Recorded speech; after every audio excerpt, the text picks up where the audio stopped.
So we're living in an era where you're right. A part of it is, hey, you're not feeling good, you're depressed. Take 2 of these, see what happens to you.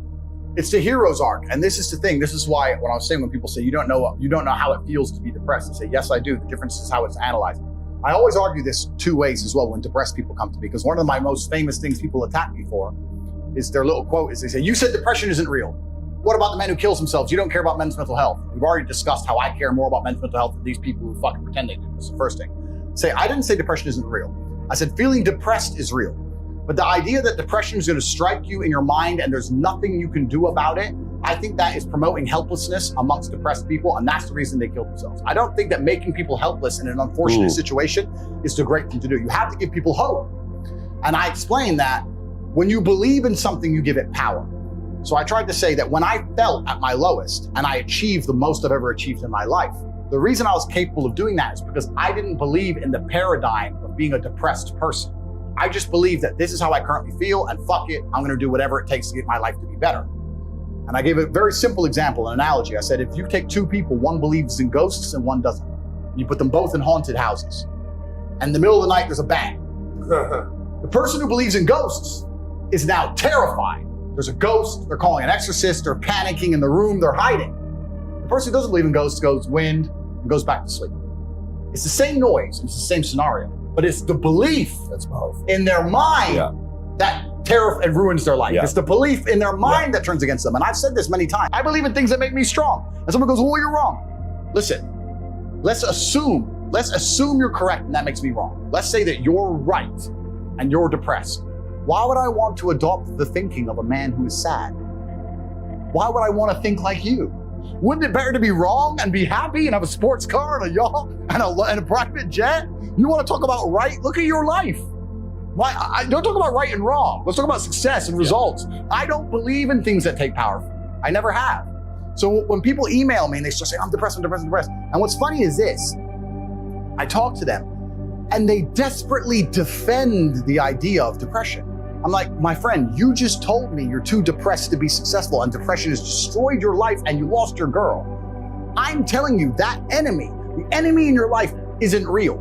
And you're now sending me 10 emails a week trying to convince me that your enemy is a real thing. Why are you sticking up for your enemy? This person, whatever it is, this idea destroyed you and you're putting your energy into defending it.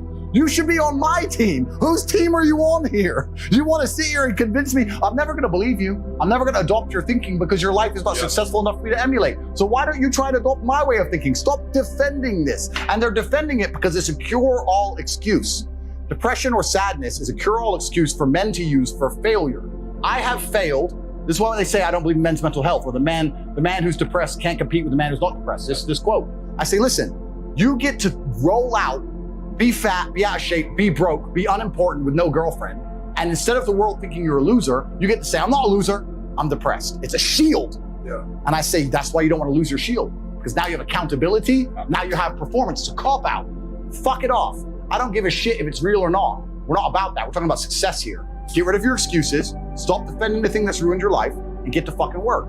And every time anyone has ever listened to me in history, ever, every single one of them's transformed their lives and messaged me positive messages afterwards. Every single fucking time. That's why I'm anti-depressant. Because that pill ain't gonna fix you the way becoming the man you wish you were is gonna fix you. It's crazy. And then they're gonna take one little soundbite. Tate doesn't care about men's mental health. He thinks depressed people is some bullshit. And they're gonna apply it to me. I really do believe, and I state this almost with a degree of achievement, I'm the most misunderstood man on the planet. I really believe I am. It's crazy the level. There are people out there who truly believe I am evil. And I'm nothing close to it. I'm one of the most compassionate people you could possibly meet. Can I give you 2 takeaways just for people that are like, oh, Andrew Tate? Here's what I've heard from you so far. Personal responsibility, straight up, Absolutely. right? And then number 2, positive affirmation. I don't want negativity in my life.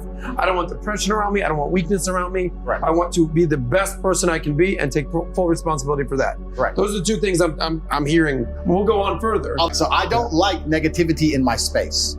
I create my reality extremely efficiently.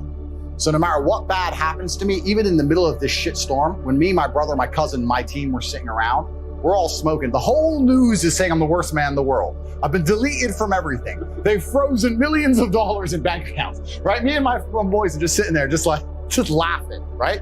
We don't believe in negativity because if it's infectious and it's sticky. And even if someone's negative, even if you talk them out of it, it still stains the air, right? If you're in a trench and you're under fire, the least productive person is the person who goes, they've got too much artillery, we're gonna die. Shut the fuck up. We all know, shut up. That's not helping us, right? It's very infectious. So, and most people understand, they say, you are the sum of the 5 people you spend the most time with. Then why the fuck are you spending time with negative people? Or people who complain? Or unhappy people? Or unlucky people? Or negative people? Stop talking to them. Everyone I talk to is like, yep, we are winners. All we do is fucking win. Oh, the Matrix attacks us. Oh, you think I need YouTube? You think I need YouTube? Get fucked. That's who we are, right?